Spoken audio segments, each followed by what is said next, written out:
بسم اللہ الرحمن الرحیم۔ رسول اللہ صلی اللہ علیہ وآلہ وسلم ان کلمات سے دعا فرمایا کرتے تھے۔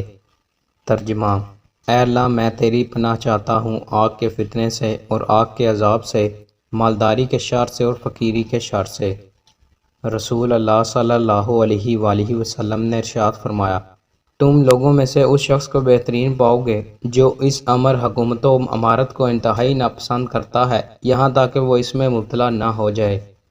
رسول اللہ صلی اللہ علیہ وآلہ وسلم نے ارشاد فرمایا، جس شخص کو اس حالت میں موت آئے کہ وہ جانتا ہو کہ اللہ کے سوا کوئی معبود برحق نہیں، تو وہ جنت میں داخل ہوگا۔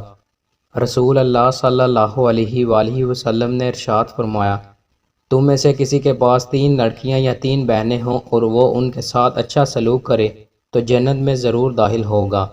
حضرت عمر رضی اللہ تعالیٰ عنہ کہتے ہیں، میں نے رسول اللہ صلی اللہ علیہ وآلہ وسلم کو ان 2 دنوں کے روزے رکھنے سے منع فرماتے سنا ہے، عید الفطر کے دن کہ یہ تمہارے روزوں سے افطار کا دن اور مسلمانوں کی عید ہے، اور عید الاضحیٰ کے دن کہ اس دن تم اپنی قربانیوں کا گوشت کھاؤ۔